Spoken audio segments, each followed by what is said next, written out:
Hello everyone, welcome back once again. तो metal and non metal के इस दूसरे वीडियो लेक्चर में आज हम लोग बात करेंगे कि how does metal and non metal combine together. ये मेटल और नॉन मेटल कैसे कंबाइन होते हैं, कैसे रिएक्ट करते हैं एक दूसरे से। यानी कि कुल मिला के देखा जाए तो केमिकल बॉन्डिंग का ये कॉन्सेप्ट है, बड़ा ही इंपॉर्टेंट है। इससे क्वेश्चंस भी आते हैं और आगे की क्लासों में भी आपको ये काम आएगा। इससे पहले एक वीडियो लेक्चर हम लोगों ने और किया था, उसमें मेटल एंड नॉन मेटल का इंट्रोडक्शन हम लोग कवर कर चुके हैं। इंट्रोडक्शन था जिसमें हम लोग metal, non metal, metalloid, inert gas के बारे में पढ़े थे। मेटल्स, नॉन मेटल्स की फिजिकल प्रॉपर्टी, उसके एक्सेप्शन वगैरह को हम लोगों ने कवर कर लिया था पहले वीडियो लेक्चर में। तो अगर आपने पहला वीडियो लेक्चर नहीं देखा होगा तो डिस्क्रिप्शन बॉक्स में उसका लिंक दे दिया है मैंने, उसको आप देख सकते हैं। तो आइए इस वीडियो को स्टार्ट करते हैं हम लोग। How does metal and non metal combine, metal non metal combine कैसे हो। इसको जानने के लिए एक चीज हम लोग पहले से पढ़ लेते हैं कि हम लोग ये तो जान ही चुके थे पिछले वीडियो लेक्चर में भी, ये मेटल होता क्या है सो, और नॉन मेटल्स जो है, नॉन मेटल क्या होता है ये हम लोग पढ़ चुके थे। मेटल के हम लोग बारे में हम लोग ने पढ़ा था कि ये electro positive positive in nature होते हैं, मतलब इसका टेंडेंसी होता है इलेक्ट्रॉन को लूज करने का। और नॉन मेटल जो है ये इलेक्ट्रो निगेटिव इन नेचर होते हैं, यानी कि इनका टेंडेंसी होता है इलेक्ट्रॉन को गेन करने का। मतलब मेटल जो इलेक्ट्रॉन को लूज करता है, नॉन मेटल उसी इलेक्ट्रॉन को गेन करते हैं। अब आपके मन में ये सवाल आता होगा कि ये लूज या गेन क्यों करते हैं। तो ये भी जान लेते हैं हम लोग जब पढ़ रहे थे, एलिमेंट को कैटेगराइज किए थे, तो उसमें एक इनर्ट गैस भी आया था जिसको हम लोग नोबेल गैस बोलते हैं। इनर्ट गैस, इनर्ट गैस कौन कौन सा था? तो हीलियम था, नियॉन था, argon, krypton, xenon and radon. इनका एटॉमिक नंबर भी है 2, 10, 18, 36, 54 एंड 86।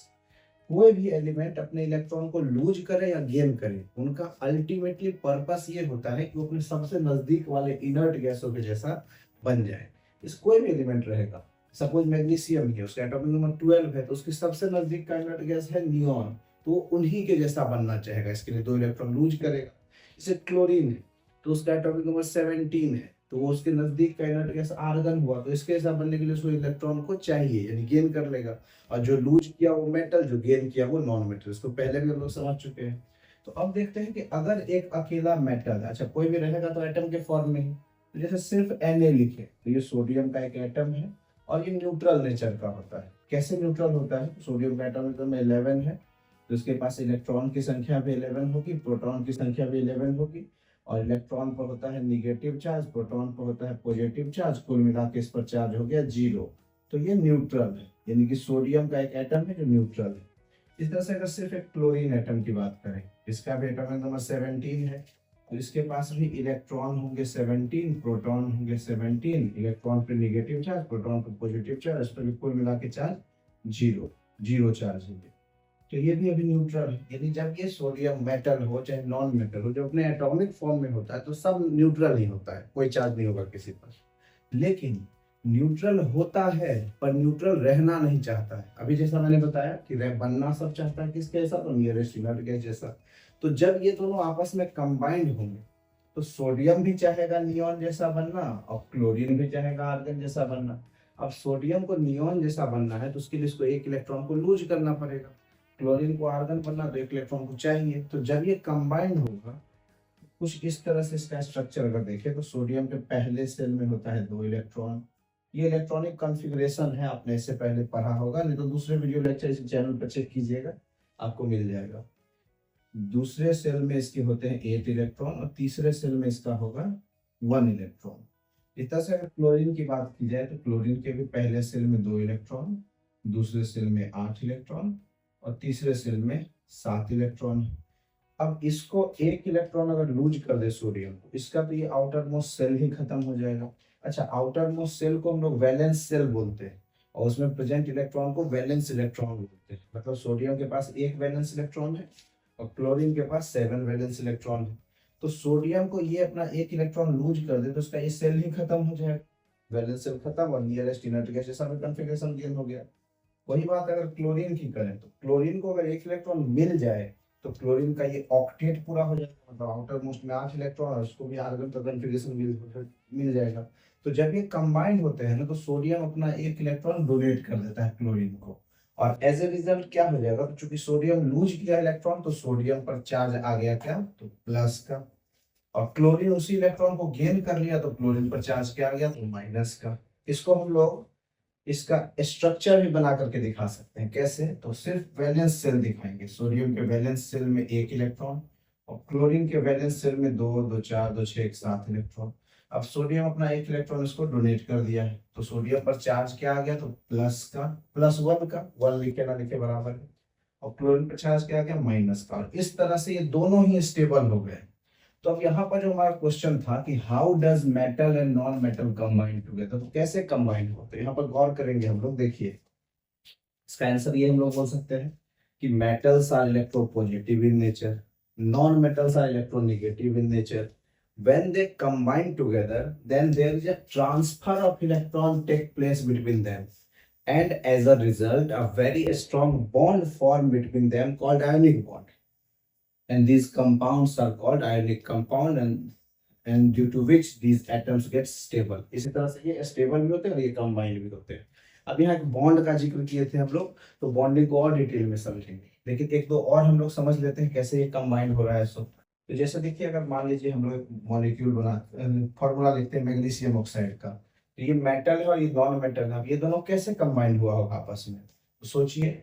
मैग्नीशियम का एटॉमिक नंबर है 12, तो इसके वैलेंस सेल में 2 इलेक्ट्रॉन है, और ऑक्सीजन का एटॉमिक नंबर है 8, तो इसके वैलेंस सेल में 6 इलेक्ट्रॉन। तो मैग्नीशियम अगर अपना ये दोनों इलेक्ट्रॉन ऑक्सीजन को लूज कर दे तो मैग्नीशियम भी स्टेबल और इस पर चार्ज +2, और ऑक्सीजन भी स्टेबल, इस पर चार्ज -2, और इस तरह से ये दोनों आपस में कंबाइंड हो गए। तो यहाँ पर भी इलेक्ट्रॉन का ट्रांसफर हो रहा है, तो इस तरह से ये दोनों आपस में कंबाइंड हो रहे हैं। तो अब यहाँ पर जो है ये इलेक्ट्रॉन के ट्रांसफर होने से ये दोनों एटम्स या दो से अधिक एटम भी हैं वो जुड़ जाते हैं, तो जिसको एक स्ट्रॉन्ग फोर्स ऑफ अट्रैक्शन बोलते हैं, और केमिस्ट्री में उसी को बॉन्ड बोला जाता है। तो अब यहाँ से हम लोग थोड़ा सा बॉन्डिंग के कॉन्सेप्ट को समझेंगे। तो मेरे ख्याल से इस क्वेश्चन का आंसर आप समझ गए होंगे कि how does metal and non metal combine together. एक बार फिर से समझिए, मेटल और नॉन मेटल कैसे कंबाइन होते हैं। तो metals are electropositive in nature, non-metals are electronegative in nature. When they combine together, then there is a transfer of electron take place between them, and as a result, a very strong bond formed between them called ionic bond, and these compounds are called ionic compound. Clear? अब हम लोग पढ़ेंगे थोड़ा सा chemical bonding के बारे में detail में, क्योंकि यहाँ बॉन्ड का जिक्र हुआ है तो बॉन्डिंग को थोड़ा समझते हैं। देखिए समझने की कोशिश करते हैं केमिकल बॉन्डिंग क्या होता है या बॉन्ड क्या होता है। तो हम लोग बात को स्टार्ट करें, केमिकल बॉन्डिंग बोले या बॉन्ड बोले एक ही बात है। तो पहले तो ये समझते हैं बॉन्ड क्या होता है, किसको बोलते हैं हम लोग, बॉन्ड। देखिए इसका एक डेफिनेशन समझिए। बॉन्ड मतलब बंधन, जुड़ाव। तो एक ऐसा फोर्स ऑफ अट्रैक्शन जिसके कारण दो या दो से अधिक एटम आपस में जुड़े हुए रहते हैं, उसी को हम लोग बोलते हैं bond. A force of attraction due to which two or more atoms combine together is called bond, and in chemistry it is known as chemical bonding. यही बॉन्डिंग कहलाता है, यही बॉन्ड होता है। अब आपके मन में ये सवाल आएगा कि why bond formation take place, bond बनता क्यों है, क्यों जरूरत है जुड़े हुए रहने की, बॉन्ड क्यों बन रहा है। तो हम लोग पढ़े थे ना कि हर एलिमेंट चाहता है अपना नियरेस्ट इनर्ट गैस जैसा बनना।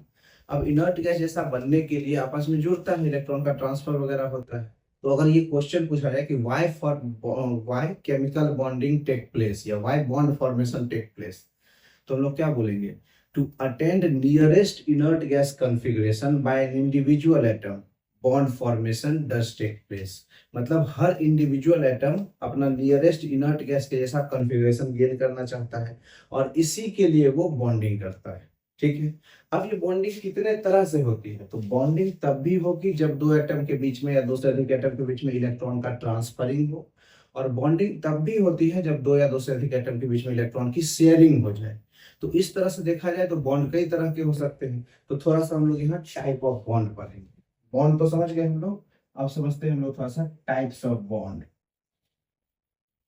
बॉन्ड मतलब केमिकल बॉन्ड। कौन कौन सा बॉन्ड है, टाइप बॉन्ड का कौन कौन सा टाइप है। तो देखिए 3 टाइप हम लोग मेनली पढ़ेंगे। पहला, इसको हम लोग बोलते हैं ionic bond. also known as electrovalent bond. Ionic bond या इसी को इलेक्ट्रोवैलेंट बॉन्ड बोलते हैं। इस चैप्टर में बहुत इंपॉर्टेंट है, इसको पढ़ना, और इस पर क्वेश्चन भी आते हैं एग्जाम में, वो भी बताएंगे अभी आपको कि कौन कौन सा क्वेश्चन बोर्ड्स में आ सकता है। दूसरा है हम लोग का मॉलिक्यूलर बॉन्ड।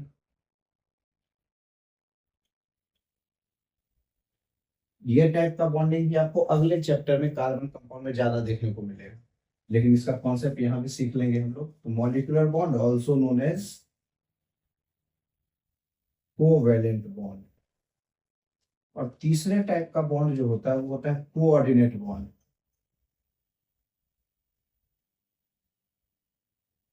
कोऑर्डिनेट, हम लोग इस तीनों को पढ़ेंगे। कोवैलेंट का भी और से टाइप होता है, सिंगल, डबल, ट्रिपल या सिग्मा पाई या हाइड्रोजन बॉन्ड, ये सब कोवैलेंट का ही टाइप है। मेनली यही तीन टाइप के बॉन्ड होते हैं, हम लोग सारे को डिस्कस करेंगे। तो स्टार्ट करते हैं सबसे पहले आयोनिक बॉन्ड को। देखिए हमारा टॉपिक है हमारा आयोनिक बॉन्ड। क्या होता है आयोनिक बॉन्ड? तो आयोनिक वर्ड बॉन्ड जो बना है, इसमें एक टर्म है आयोनिक, मतलब आयन से आया है टर्म। और आयन क्या होता है? तो जब एटम पर चार्ज आ जाए तो उसको आयन बोलते हैं। चार्ज क्यों आता है? तो इलेक्ट्रॉन को डोनेट या एक्सेप्ट करने के कारण। अब ये बॉन्ड कैसे बनेगा सो देखिए। तो अभी जो हम लोग एग्जांपल देख रहे थे यही NaCl का, तो अगर सोडियम अकेला देखें तो एटम है, कोई चार्ज नहीं है। क्लोरीन अकेला एटम है, कोई चार्ज नहीं है। लेकिन जब सोडियम अपना नियरेस्ट इनर्ट गैस जैसा बनना चाहे तो इसके जो वैलेंस सेल में एक इलेक्ट्रॉन है, वो एक इलेक्ट्रॉन सोडियम अपना लूज कर देगा। और किसको लूज कर दिया? तो अगर ये क्लोरीन के साथ कंबाइन हो रहा है तो क्लोरीन को। तो इसके कारण जब ये अपना एक इलेक्ट्रॉन को डोनेट कर देता है क्लोरीन को, तो इस पर +1 का चार्ज आ जाएगा, ये आयन बन जाएगा। क्लोरीन उस इलेक्ट्रॉन को गेन कर लिया तो उस पर -1 का चार्ज आ जाएगा, ये भी आयन बन जाएगा। ये कैटायन हुआ, पॉजिटिव चार्ज आया, ये एनायन हुआ, नेगेटिव चार्ज आया। तो इनके बीच इलेक्ट्रॉन की ट्रांसफर हुई, जिससे इनके ये आपस में जुड़ गए हैं। और देखिए एग्जांपल, जैसे अगर हम लोग लिखते हैं कंपाउंड वही MgO, पिछले वाला जैसा है, तो इसमें क्या हो रहा है सो देखें हम लोग। एक है मैग्नीशियम और एक है ऑक्सीजन। मैग्नीशियम के वैलेंस सेल में 2 इलेक्ट्रॉन, ऑक्सीजन के वैलेंस सेल में 6 इलेक्ट्रॉन। मैग्नीशियम अपना एक एक इलेक्ट्रॉन, दोनों 2 इलेक्ट्रॉन अपना ऑक्सीजन को डोनेट कर दे, तो मैग्नीशियम पर चार्ज +2, ऑक्सीजन पर चार्ज -2, और ये दोनों आपस में जुड़ गए। और चूंकि इलेक्ट्रॉन का ट्रांसफरिंग यहाँ हो रहा है तो ये आयन में भी कन्वर्ट हो गए हैं, तो ये बॉन्ड आयोनिक बॉन्ड कहलाता है। कहने का मतलब आयोनिक बॉन्ड किसको बोलेंगे, उसका एक डेफिनेशन है, और ये डेफिनेशन है कि a type of bond which form when transfer of electron take place between two or more atoms is called ionic bond, and these compounds are called ionic compound। अब यहाँ पर टू और मोर atom भी बोले हैं, जबकि यहाँ पर तो दो दो एटम का एग्जांपल दिए थे। तो टू और मोर का एग्जांपल अगर देखना है तो ऐसे देख सकते हैं। जैसे अगर हमारे पास एक कंपाउंड है AlCl3, तो यहाँ आयोनिक बॉन्ड कैसे बनेगा? अच्छा, इसमें हम लोग लिखेंगे कैसे तो वो गौर करेंगे। इसमें एक एटम होगा सेंट्रल एटम और बाकी सराउंडिंग एटम। तो सेंट्रल एटम कौन? तो एल्युमिनियम, क्योंकि एक ही एटम है तो उसको बीच में लिख देंगे। और 3 क्लोरीन एटम है तो 3 क्लोरीन एटम लिख देते हैं। अब एल्युमिनियम के वैलेंस सेल में 3 इलेक्ट्रॉन्स हैं, 3 इलेक्ट्रॉन को 3 डॉट से हम लोग दिखा दिए। और क्लोरीन के वैलेंस सेल में 7 इलेक्ट्रॉन है, 2 तो 4 2 6 7, इसके भी 7 इलेक्ट्रॉन होंगे, यहाँ पर भी 7 इलेक्ट्रॉन होंगे। अब क्लोरीन सब तभी स्टेबल होगा जब तीनों ही क्लोरीन को एक एक इलेक्ट्रॉन मिल जाए, और एल्युमिनियम तब स्टेबल होगा जब अपना ये तीनों वैलेंस इलेक्ट्रॉन को लूज कर दे। तो यहाँ क्या फिनोमेना क्रिएट होगा? तो अपना एक एल्युमिनियम एक इलेक्ट्रॉन इस क्लोरीन एटम को, एक इलेक्ट्रॉन इस क्लोरीन एटम को, एक इलेक्ट्रॉन इस क्लोरीन एटम को डोनेट कर देगा। तो इस तीनों ही क्लोरीन को एक एक इलेक्ट्रॉन मिला है, इसलिए तीनों का चार्ज -1। और एल्युमिनियम ने 3 इलेक्ट्रॉन लूज किया, इसलिए इस पर चार्ज +3, और ये सारे स्टेबल हो गए, सबका इनर्ट कॉन्फ़िगरेशन गेन हो गया। तो यहाँ पर इलेक्ट्रॉन की ट्रांसफरिंग हुई है, जिसके कारण ये सब आपस में जुड़े हुए, तो एक फोर्स ऑफ अट्रैक्शन भी क्रिएट हुआ होगा। तो उस फोर्स ऑफ अट्रैक्शन को ही हम लोग बोलेंगे आयोनिक बॉन्ड। और जिस कंपाउंड में ये बॉन्ड बनता है वो कंपाउंड कहलाता है आयोनिक कंपाउंड। तो मेरे ख्याल से आयोनिक कंपाउंड आपको अच्छे से समझ में आ गया होगा। कुछ और एग्जांपल देख लें जहां पर आयोनिक बॉन्ड का फॉर्मेशन होता है। तो जैसे एक है Al2O3, कैसे बॉन्ड बनेगा, जो इम्पोर्टेंट है उसको हम लोग देख लेते हैं। तो 3 ऑक्सीजन एटम, उसको लिखिए 1 2 3 ऑक्सीजन, 2 एल्युमिनियम एटम है 1 और 2, सारे ऑक्सीजन के पास 2 6 6 वैलेंस इलेक्ट्रॉन, इसके पास भी 6 इलेक्ट्रॉन होगा, और एल्युमिनियम के पास 3 वैलेंस इलेक्ट्रॉन, इस एल्युमिनियम के पास भी 3 वैलेंस इलेक्ट्रॉन। अब क्या होगा, ऐसे आपस में इलेक्ट्रॉन का ट्रांसफर हो कि सब एटम एक दूसरे से जुड़ा हुआ है। कैसे होगा, एल्युमिनियम अपना एक इलेक्ट्रॉन इस ऑक्सीजन को दिया, ये एक एल्युमिनियम अपना एक इलेक्ट्रॉन इस एटम को दिया, और एक इलेक्ट्रॉन सबसे नीचे वाले ऑक्सीजन को। तो ऐसा करने से एल्युमिनियम पर 3 प्लस का चार्ज आ जाएगा, और तीनों ही ऑक्सीजन के पास अब एक एक इलेक्ट्रॉन और हो गया, तो 7 इलेक्ट्रॉन हुआ है, लेकिन अभी ऑक्टेट पूरा नहीं हुआ है। तो उसके लिए क्या करेंगे कि एल्युमिनियम फिर से अपना एक इलेक्ट्रॉन इस ऑक्सीजन को डोनेट करेगा, एक इलेक्ट्रॉन इसको, एक इलेक्ट्रॉन इसको, और इस पर भी अब +3 चार्ज, 3 इलेक्ट्रॉन डोनेट करने का है, और तीनों ही ऑक्सीजन एटम को 2-2 इलेक्ट्रॉन मिल गया है, तो स्टेबिलिटी भी गेन हो गया, ऑक्टेट भी पूरा। तो इन पर -2 -2 -2 का चार्ज आ गया है। ठीक, तो कुछ कुछ कंपाउंड्स हैं जो कि आपके एग्जाम के लिए बहुत इंपॉर्टेंट है, बोर्ड में बार बार आता है ये क्वेश्चन। कहा जाएगा कि इनमें इलेक्ट्रॉन की ट्रांसफरिंग कैसे हो रही है, उसको दिखाइए स्ट्रक्चर बना करके। तो ऐसे कंपाउंड का यहाँ कुछ नाम लिख दे रहे हैं, और ये सब आपके बोर्ड के लिए इंपॉर्टेंट है। NaCl में किस तरह से इलेक्ट्रॉन का ट्रांसफर होगा, बना के दिखाइए। MgCl2 में किस तरह से इलेक्ट्रॉन का ट्रांसफर होगा, बना के दिखाइए। AlCl3 में कैसे इलेक्ट्रॉन ट्रांसफर होगा। MgO में किस तरह से इलेक्ट्रॉन ट्रांसफर होगा। Na2O में किस तरह से इलेक्ट्रॉन का ट्रांसफर होगा। Al2O3 में किस तरह से इलेक्ट्रॉन का ट्रांसफर होगा। KCl में कैसे इलेक्ट्रॉन ट्रांसफर होगा। तो ऐसे करके ये ETC क्या मतलब, इतना कर लिए तो आपको समझिए कि लगभग सारा हो ही गया इलेक्ट्रॉन ट्रांसफर। तो इतने आयोनिक कंपाउंड्स में इलेक्ट्रॉन की ट्रांसफरिंग किस तरह से हो रही है वो आपको करके दिखाना होगा, एग्जाम के लिए इंपॉर्टेंट है। तो ये मेरे ख्याल से आप आयोनिक बॉन्ड को समझ गए। फिर से एक बार समझ लें, type of bond in which transfer of electron take place between 2 और more atoms is called ionic bond, and these compounds are called ionic compound. Clear है। अब ये आयोनिक कंपाउंड जो है, इसकी कुछ प्रॉपर्टी है जो बहुत ज्यादा इंपॉर्टेंट है एग्जाम के पॉइंट ऑफ व्यू से, कि क्या क्या प्रॉपर्टीज होती हैं आयोनिक कंपाउंड। तो थोड़ा हम लोग उसको समझने की कोशिश करते हैं, प्रॉपर्टीज ऑफ आयोनिक कंपाउंड। आइए समझते हैं हम लोग properties of ionic compound. Ionic compound की क्या क्या प्रॉपर्टी है। तो सबसे पहली प्रॉपर्टी, हम लोगों ने पढ़ा कि इसमें इलेक्ट्रॉन का ट्रांसफर हो रहा है। तो जब ट्रांसफर हो रहा है तो बहुत स्ट्रॉन्ग फोर्स ऑफ अट्रैक्शन होगा जो इन एटम्स को, मेटल और नॉन मेटल को आपस में जोड़ करके रखेगा, जिसके कारण फोर्स ऑफ अट्रैक्शन बहुत स्ट्रॉन्ग होने के कारण इनका जो स्टेट होता है ना, ये हमेशा सॉलिड स्टेट होता है। तो सॉलिड इन स्टेट होंगे ये सारे आयोनिक कंपाउंड। इसके अलावा फोर्स ऑफ अट्रैक्शन बहुत स्ट्रॉन्ग है, तो ये हार्ड भी होंगे, सॉलिड तो है नहीं, साथ साथ हार्ड इन नेचर, ये हार्ड भी होते हैं। तो अगर स्टेट की बात की जाए तो आयोनिक कंपाउंड सॉलिड स्टेट होगा और ये हार्ड होता होगा। दूसरी बात अगर करें हम लोग कि आयोनिक कंपाउंड्स जो होगा ना, इनका मेल्टिंग पॉइंट और बॉइलिंग पॉइंट्स हाई होगा। Ionic compounds having high MP and BP, इनकी मेल्टिंग पॉइंट और बॉइलिंग पॉइंट हाई होगी। अब ये क्वेश्चन भी है कि आयोनिक कंपाउंड का melting point boiling point high क्यों होता है। ऐसे करके क्वेश्चन रहेगा कि why ionic compounds having high MP and BP। Important question, समझते हैं इसको। तो अभी आपको क्या बताया कि आयोनिक कंपाउंड में इलेक्ट्रॉन का ट्रांसफर होता है। तो इलेक्ट्रॉन के ट्रांसफर होने के कारण उनके बीच में एक बॉन्ड बनेगा, और वो बॉन्ड बहुत स्ट्रांग होगा। तो जब उस बॉन्ड को ब्रेक करना होगा ना, तो लार्ज अमाउंट में उसके लिए एनर्जी चाहिए। और एनर्जी किस फॉर्म में चाहिए, तो हीट के फॉर्म में।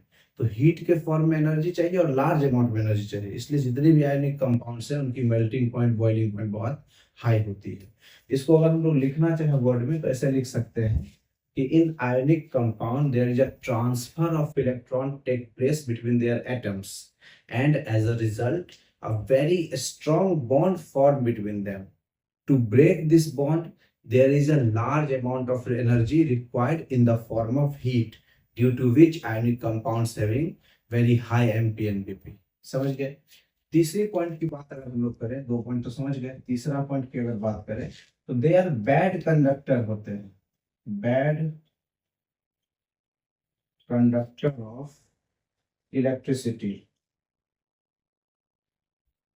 Electricity in solid state. जब भी अपने सॉलिड स्टेट में रहेंगे तो बैड कंडक्टर होंगे। But but they are great conductor of electricity in their aqueous solution or molten form अब इस बात को समझते हैं कि आयनिक कंपाउंड्स जो है जब सॉलिड स्टेट में होते हैं तो वो बैड कंडक्टर होते हैं इलेक्ट्रिसिटी के, लेकिन वही जब पानी में घुले हो या मोल्टेन स्टेट में हो तो वो बहुत अच्छा कंडक्टर हो जाता है। अब सोचो क्या रीजन होगा अगर क्वेश्चन ऐसा रहे कि why ionic compounds are bad conductor in solid state but they are good conductor in their aqueous solution. तो ऐसा इसलिए कि इलेक्ट्रिसिटी को कंडक्ट करने के लिए, इलेक्ट्रिसिटी क्या है, flow of charge, flow of electron ही तो है। तो आयनिक कंपाउंड में तो इलेक्ट्रॉन का ट्रांसफर हो गया है, तो एक भी इलेक्ट्रॉन फ्री अवेलेबल है ही नहीं जिससे इलेक्ट्रिसिटी उससे होकर के पास कर सके। तो जब ये सॉलिड स्टेट में रहेगा तो ये बैड कंडक्टर हो जाएगा due to absence of free electron.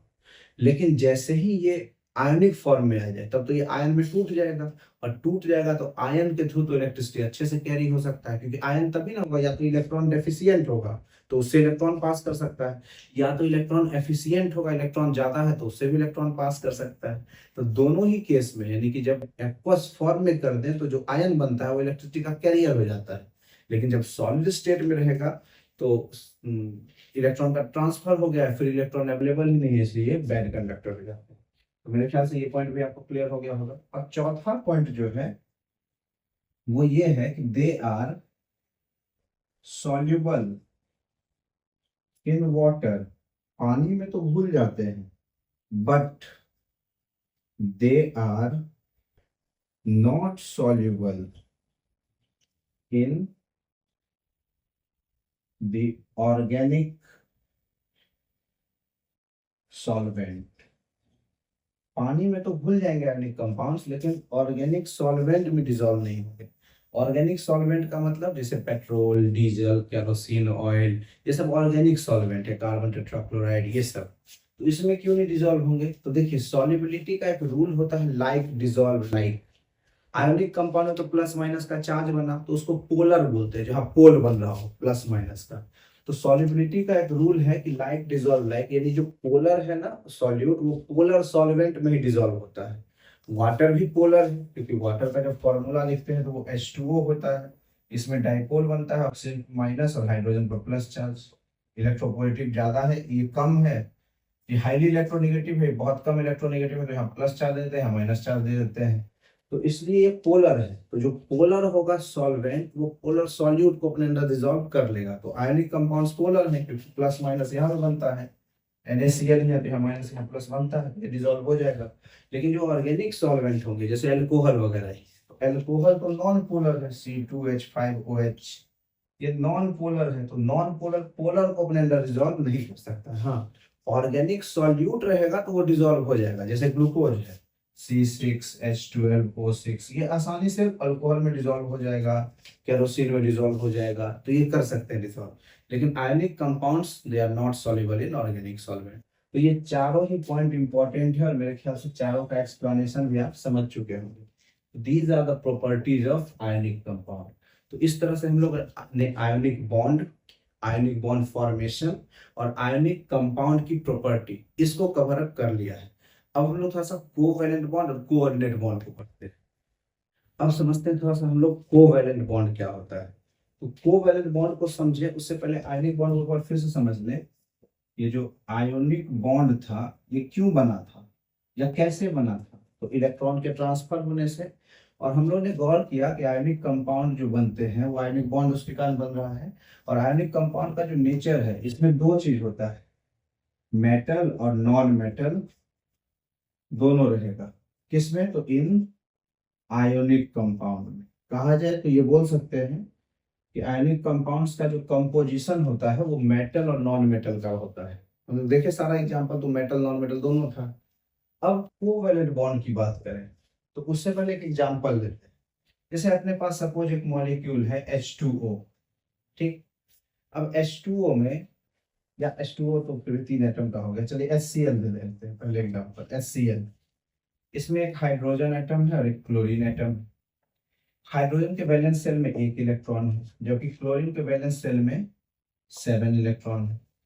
तो पिछले बार जैसा अगर हम लोग इलेक्ट्रॉन का यहाँ ट्रांसफर कर दें हाइड्रोजन से, तो क्लोरीन का तो ऑक्टेट हो जाएगा, लेकिन हाइड्रोजन का तो इलेक्ट्रॉन ही खत्म हो जाएगा।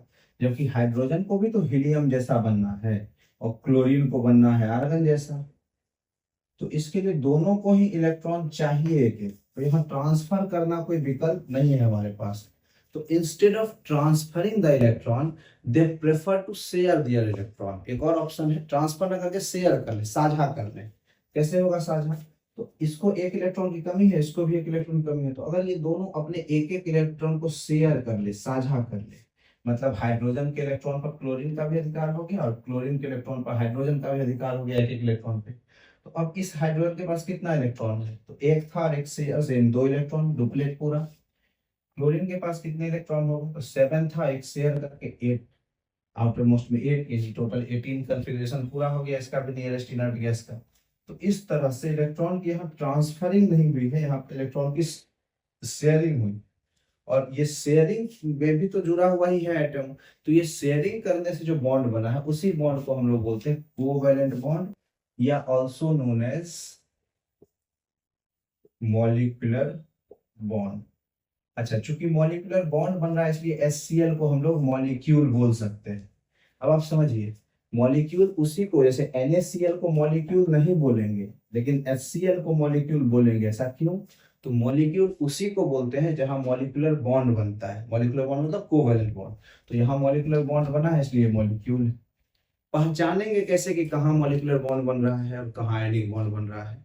तो अभी बताएं कि जिसका कंपोजिशन मेटल और नॉन मेटल का हो वो वहाँ आयनिक बॉन्ड बनता है, और जहाँ कंपोजिशन केवल नॉन मेटल्स का हो वहाँ कोवैलेंट बॉन्ड या मॉलिक्यूलर बॉन्ड जिसको बोलते हैं वो बनता है। एक और एग्जांपल देखें, जैसे हमारे पास एक मॉलिक्यूल है H2O। अब इसमें भी एक ऑक्सीजन और 2 हाइड्रोजन है, तो सेंट्रल एटम ऑक्सीजन हो जाएगा और 2 हाइड्रोजन हम लोग लिख लेंगे। ऑक्सीजन के वैलेंस सेल में 6 इलेक्ट्रॉन, 2 2 4 5 6। हाइड्रोजन के वैलेंस सेल में एक एक इलेक्ट्रॉन। फिर से देखें यहाँ पर, अगर ये हाइड्रोजन अपना एक एक इलेक्ट्रॉन ट्रांसफर कर दे तो ऑक्सीजन के पास तो 8 हो जाएगा, लेकिन हाइड्रोजन का तो इलेक्ट्रॉन ही खत्म हो जाएगा। तो फिर से instead of transferring they prefer to share their electron. तो अगर यहाँ एक इलेक्ट्रॉन की शेयरिंग हो जाए और यहाँ पर भी एक इलेक्ट्रॉन की शेयरिंग हो जाए, तो इस हाइड्रोजन का डुप्लेट पूरा, इस हाइड्रोजन का भी डुप्लेट पूरा, और इस ऑक्सीजन का ऑक्टेट पूरा हो गया, सब स्टेबल है। तो यहाँ जो बॉन्ड बना है वो कोवैलेंट बॉन्ड बना है। अच्छा, कोवैलेंट बॉन्ड को दिखाते कैसे? तो लाइन खींच करके। जैसे यहाँ एक एक इलेक्ट्रॉन की शेयरिंग हुई है, तो हाइड्रोजन और क्लोरीन के बीच में ये सिंगल बॉन्ड है। ये सिंगल बॉन्ड एक एक इलेक्ट्रॉन की शेयरिंग को दिखाता है। इस तरह से यहाँ H2O में जो सिंगल बॉन्ड बना है उसको ऐसे दिखाएंगे, hydrogen single bond, oxygen single hydrogen. अब ये कोवैलेंट बॉन्ड का भी फर्दर टाइप, ये 3 तरह का होता है, single covalent bond, double covalent bond और ट्रिपल कोवैलेंट।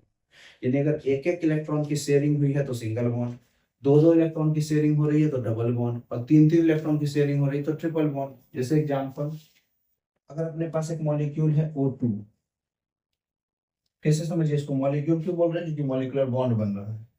तो कैसे दिखाएंगे इसमें बॉन्ड? तो एक ऑक्सीजन एक ऑक्सीजन, दोनों ही ऑक्सीजन के पास 6 6 इलेक्ट्रॉन है, दोनों को ही 8 8 इलेक्ट्रॉन चाहिए। तो ये दोनों क्या करेंगे? तो अपने एक इलेक्ट्रॉन फिर एक इलेक्ट्रॉन, 2 2 इलेक्ट्रॉन की शेयरिंग कर लिए। यहाँ ऑक्सीजन, डबल बॉन्ड ऑक्सीजन हो गया। ट्रिपल बॉन्ड कैसे दिखाएंगे? तो जैसे हम लोग लिखते हैं N2, तो नाइट्रोजन का 2 एटम, नाइट्रोजन के वैलेंस शेल में 5 इलेक्ट्रॉन, यहाँ भी 5 इलेक्ट्रॉन, 3 3 इलेक्ट्रॉन की शेयरिंग कर लेंगे, नाइट्रोजन ट्रिपल बॉन्ड नाइट्रोजन हो जाए, तो ये ट्रिपल बॉन्ड कहलाएगा। तो कहने का मतलब कि जब इलेक्ट्रॉन की ट्रांसफरिंग हो तो उससे जो बॉन्ड बनता है वो आयनिक बॉन्ड कहलाता है। जब इलेक्ट्रॉन की शेयरिंग हो तो उससे जो बॉन्ड बनता है वो बॉन्ड कोवैलेंट बॉन्ड कहलाता है। आयनिक बॉन्ड का कंपोजिशन कैसा है या आयनिक कंपाउंड का कंपोजिशन कैसा है? तो इसमें मेटल और नॉन मेटल दोनों रहेंगे। जबकि कोवैलेंट बॉन्ड का या कोवैलेंट कंपाउंड का कंपोजिशन कैसा है? तो इसमें केवल नॉन मेटालिक कंपोजिशन, सिर्फ नॉन मेटल होगा। अब समझते हैं हम लोग कोऑर्डिनेट बॉन्ड को। तो कोऑर्डिनेट बॉन्ड को समझने से पहले 2 बॉन्ड हम लोग पढ़ चुके हैं, कौन कौन सा? तो आयोनिक बॉन्ड, दूसरा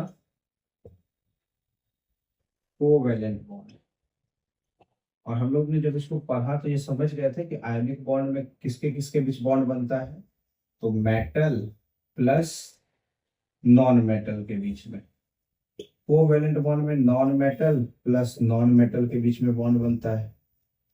कोऑर्डिनेट बॉन्ड में क्या होता है, तो ये बॉन्ड बनता है एटम और प्लस आयंस के बीच में। एटम और आयन के बीच में बॉन्ड बनता है और ये बॉन्ड अनस्टेबल बॉन्ड है क्योंकि इसका कंपाउंड एग्जिस्ट नहीं करेगा कोऑर्डिनेट बॉन्ड का। ये दोनों स्टेबल बॉन्ड है जबकि ये अनस्टेबल बॉन्ड है। अच्छा, आयनिक बॉन्ड में इलेक्ट्रॉन की ट्रांसफरिंग हो रही थी, कोवैलेंट बॉन्ड में इलेक्ट्रॉन की शेयरिंग हो रही थी, लेकिन कोऑर्डिनेट बॉन्ड में इलेक्ट्रॉन की शेयरिंग और ट्रांसफरिंग दोनों साथ में होता है। तो आइए समझते हैं कैसे कोऑर्डिनेट बॉन्ड बनेगा। एक हम लोग एग्जांपल देखते हैं, जैसे NH4 प्लस अमोनियम आयन। हम लोगों ने पढ़ा कि एटम और आयन के बीच में बॉन्ड बनता है। कैसे बॉन्ड बनेगा, तो नाइट्रोजन और 4 हाइड्रोजन, सेंट्रल एटम नाइट्रोजन हो गया, 4 हाइड्रोजन लिख लेंगे हम लोग।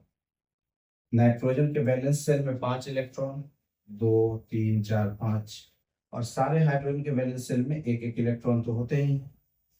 अब देखिए नॉन मेटल है तो होना तो यहाँ इलेक्ट्रॉन की शेयरिंग ही चाहिए, तो शेयरिंग करेंगे। अगर यहाँ एक एक इलेक्ट्रॉन की शेयरिंग कर दें तो हाइड्रोजन स्टेबल, डुप्लेट पूरा। यहाँ भी एक एक इलेक्ट्रॉन की शेयरिंग कर दें, ये भी हाइड्रोजन स्टेबल, डुप्लेट पूरा। फिर यहाँ एक एक इलेक्ट्रॉन की शेयरिंग कर दें, ये भी हाइड्रोजन स्टेबल, डुप्लेट पूरा। और नाइट्रोजन का भी ऑक्टेट पूरा हो गया है। ठीक, तो अब ये इलेक्ट्रॉन का क्या होगा, तो आप गौर करिए कि यहाँ प्लस चार्ज लिखा हुआ है। प्लस चार्ज का मतलब इलेक्ट्रॉन को लूज करना है, और किस पर प्लस चार्ज है, तो हाइड्रोजन पर। अब कितना प्लस है, तो एक, यानी हाइड्रोजन को अपना एक इलेक्ट्रॉन को लूज करना है। तो हाइड्रोजन अपना एक इलेक्ट्रॉन को लूज कर देगा, ये वाला हाइड्रोजन एटम। तो फिर से यहाँ एक इलेक्ट्रॉन बचा हुआ रह गया पेयर में, और इलेक्ट्रॉन हमेशा पेयर में ही रहते हैं। अब यहाँ देखिए दो तरह के पेयर है।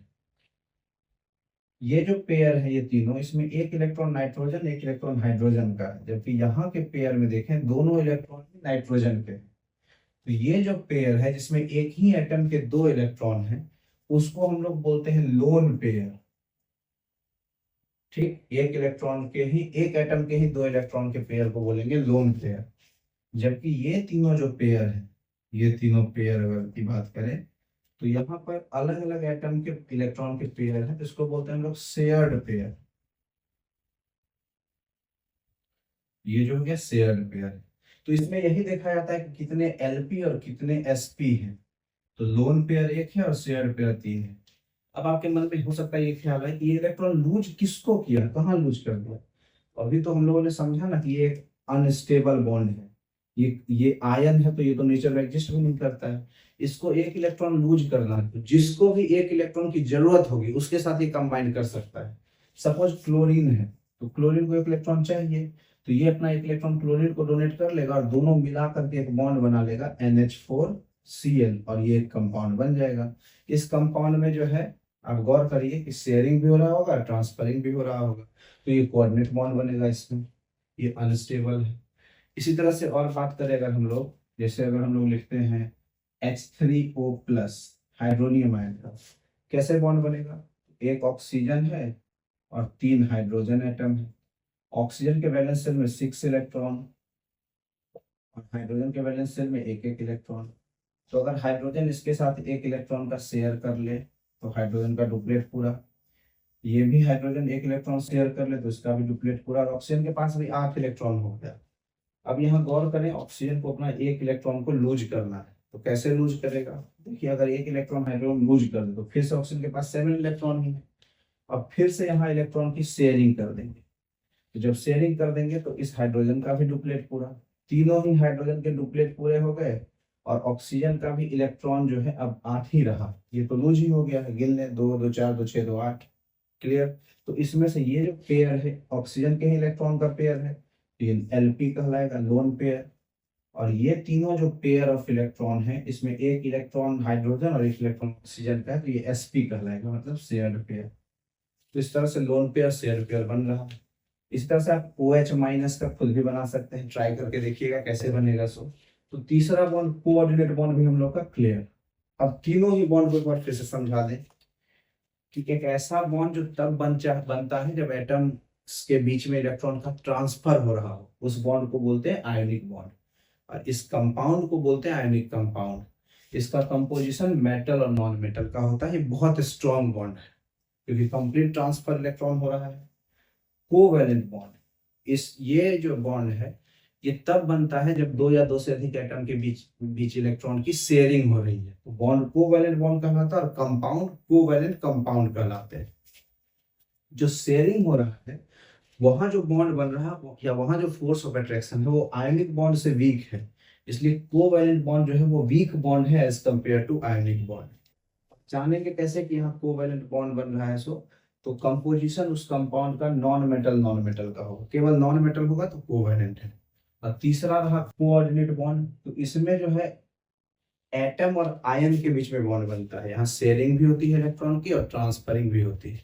ये अनस्टेबल बॉन्ड है क्योंकि ये सब आयन है तो अनस्टेबल है, जबकि ये स्टेबल बॉन्ड है क्योंकि ये सब कंपाउंड बनाते हैं।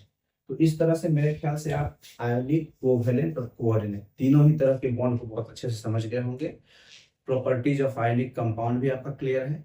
नेक्स्ट वीडियो लेक्चर में हम लोग जो है केमिकल प्रॉपर्टीज ऑफ मेटल को कवर करेंगे। इसमें मेटल्स की रिएक्शंस को देखेंगे, मेटल अलग अलग रिएक्शन करेगा तो क्या क्या प्रोडक्ट बनेगा और कैसे कैसे, बड़ा ही इंपॉर्टेंट टॉपिक होगा वो भी। तो जुड़े रहिए, मिलते हैं अगले वीडियो लेक्चर में।